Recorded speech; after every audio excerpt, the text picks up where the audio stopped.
श्री गणेशाय नमः। गजाननं भूतगणाधिसेवितं कपिध्वजमुपलचारुभक्षं उमासुतं शोकविनाशकारकं नमामि विघ्नेश्वरं पादपंकजं। मार्कंडेय ऋषि बोलते हैं कि सूर्य के सावर्णी 8वें मनु कहे जाते हैं, जिनकी उत्पत्ति और कथा विस्तार इस प्रकार है। सूर्य कुमारों में महाभक्त सावर्णी भगवती महामाया के अनुग्रह से जिस प्रकार ममंतर स्वामी हुए हैं, उनके प्रसंग को सुनो। पूर्व काल में स्वरोचित ममंतर सुरत राजा हुआ करते थे। वे चैत्र वंश में उत्पन्न हुए और उनकी दंड नीति भी कठोर थी। राजा सुरत की दंड नीति कठोर होने के कारण वो शत्रुओं के साथ उनका संग्राम हुआ तथा कोल विंध्वंस संख्या में कम होते हुए भी राजा सुरत उनसे परास्त हो गए। युद्ध भूमि में से वे अपने नगर लौटे और केवल अपने ही देश के राजा होकर के रह गए। राजा का बल क्षीण होने लगा और दुष्ट बलवान दुरात्मा मंत्रियों और राजधानी में राजकीय सेना तथा खजाने को हथिया लिया तथा राजा सुरत का प्रभुत्व धीरे धीरे नष्ट होने लगा। इस तरह इसीलिए वे शिकार खेलने के बहाने निकले और विप्रवर मेधा मुनि के आश्रम में जाकर के उन्होंने देखा कि कितने भी हिंसक पशु अपनी हिंसक प्रवृत्ति का त्याग करके राजा के घर में मुनि के घर में रह रहे राजा वहाँ पर पहुँच गए और वहीं पर घूमते हुए वहाँ मुनि के आश्रम में कुछ काल तक वहीं ठहर गए। पूर्व काल में फिर उन्हें अपने घर की चिंता सताने लगी। कहने लगे, पूर्व काल में मेरे पूर्वजों के द्वारा पालन किया गया नगर आज मुझसे रहित है। पता नहीं दुराचारी और भृत्यगण धर्म पूर्वक रक्षा करते होंगे या नहीं। मेरा सदाचारी सदा मत के आश्रित रहने वाले और मेरे भृत्यगण धर्म पूर्वक रक्षा करते होंगे या नहीं, तथा मैं मेरे द्वारा एकत्र किया गया धन यूं ही नष्ट हो जाएगा। और जो लोग मेरी आज्ञा का पालन करते थे, आज वे ही मेरी अवज्ञा कर रहे शोकग्रस्त अनमने से दिखाई पड़े। वैश्य बोले, मैं धनियों के कुल में उत्पन्न हुआ तथा मेरे दुष्ट पुत्र और पत्नी ने धन के लोभ में आकर के मुझे घर से निकाल दिया है, लेकिन मेरा मन कठोरता को धारण नहीं करता और मेरे श्रीअंगों में उनके प्रति अभी भी अनुराग है। राजा ने बोला कि जिन लोभी पुत्र और स्त्री ने आपको घर से निकाल दिया है, क्यों उनमें आपकी इतनी मोह माया बनी हुई है। वे दोनों मेधा मुनि के पास पहुँचे और उन्होंने अपनी अपनी बात बताई। राजा सुरत ने कहा कि महाराज, मेरा मन अभी भी यह जानने को आतुर रहता है कि मेरा राज्य कैसा होगा, मेरे अनुचर और मेरा राज्य का खजाना कैसा होगा, मेरी प्रजाजन को कितना कष्ट हो रहा होगा। इसी तरह ये राजन ये वैश्य है और इसका भी मन अपने परिजनों में लगा हुआ है। आप हमारा समाधान कीजिए। मुनि बोले कि सुनो, कुछ प्राणी ऐसे होते हैं जो रात्रि के समय देखते हैं और कुछ प्राणी ऐसे होते हैं जो दिन में देखते हैं। देखिए आप, जैसे आपने पक्षियों को देखा होगा, स्वयं भूखे रहकर भूख से पीड़ित होते हुए भी मोहवश अपने पुत्रों का, अपने बच्चों का पालन करते हैं, उनकी चोंच में दाल लगा खिलाते हैं और पुत्रों की अभिलाषा इसी प्रकार उपकार का बदला पाने के लिए नहीं। वे भी अभिलाषा करते हैं, किंतु बड़े होने पर वे भी अपने पंख लगाकर उड़ जाते हैं। जन्म मरण और परमात्मा के बनाए रखने के लिए माता भगवती ने सबको मुँह में डाल रखा है। जगदीश्वर तथा भगवान विष्णु की योग निद्रा से माता भगवती का महामाया का और जगत को मोहित करके रखा हुआ है। महामाया ज्ञानियों के चित्त को बलपूर्वक खींच करके मोह में डाल देती है तथा चराचर में सकल दृष्टि तथा मनुष्यों में सदा वरदान प्रदान करती है। पराविद्या संसार के बंधन और मोक्ष की रक्षा हेतु सनातनी देवी संपूर्ण ईश्वरों की अधिष्ठात्री है।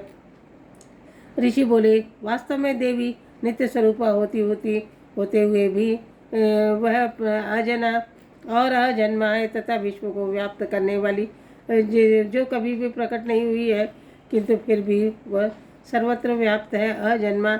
ऐसे देवताओं का कार्य सिद्ध करने के लिए उनका प्राकट्य हुआ है और लोक में उत्पन्न कहलाती हैं। जब संपूर्ण एक वर्ण जगत एक वर्ण और निमग्न हो रहा था। उस समय प्रभु भगवान विष्णु की के शेष नाग की शैया पर सो रहे थे। योग निद्रा के आश्रय में थे। उस समय उनके कानों के मैल से दो मधुकट भयंकर असुर उत्पन्न हुए, जिन्हें मधुकैटभ के नाम से जाना गया। और ब्रह्मा जी प्रजा नाभि कमल पर उपस्थित ब्रह्मा जी ने दोनों के साथ भयानक युद्ध किया।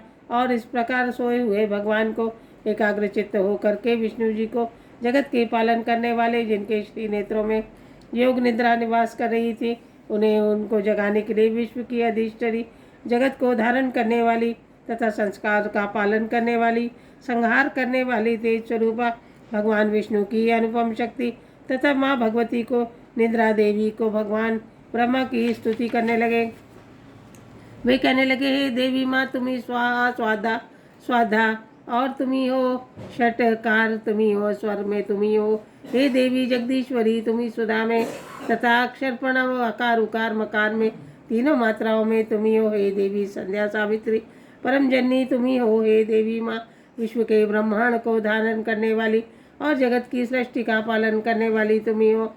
इसका पालन करते हैं तथा हम तुम्हें कल्प और उसके अंत में सबको अपना ग्रास बना लेती है। जगन माता देवी संसार की उत्पत्ति के समय में संपूर्ण सृष्टि का पालन करने वाली विश्व रूपा, और काल्पांत समय में संहार का रूप धारण करने वाली माता महाविद्या, महामाया, महामेधा, महामाया, महामोहा, महादेवी, महासुरी तुम्ही हो हे देवी, तीनों गुणों में उत्पन्न करने वाली और संसार सबकी प्रकृति तुम्ही हो। भयंकर कालरात्रि, महारात्रि, मोहरात्रि तुम्ही हो हे देवी ईश्वरीय, हे श्री तुम्ही हो। बोध स्वरूपा, बुद्धि, लज्जा रूपी, पुष्टि, तुष्टि, क्षमा आदि सब खड़ग शूल धारणी और शंख चक्र गदा और समस्त अस्त्रों को धारण करने वाली देवी, बाण भुषुंडी और परिधि, ये सब तुम्हारे अस्त्र हैं।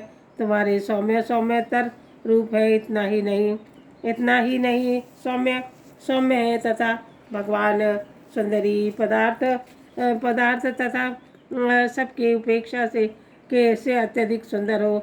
और इसके परा और परमेश्वरी देवी, पृथ्वी पर रहने वाली और सत और असत की सभी वस्तुओं को धारण करने वाली हे देवी माँ, हम तुम्हें नमस्कार करते हैं।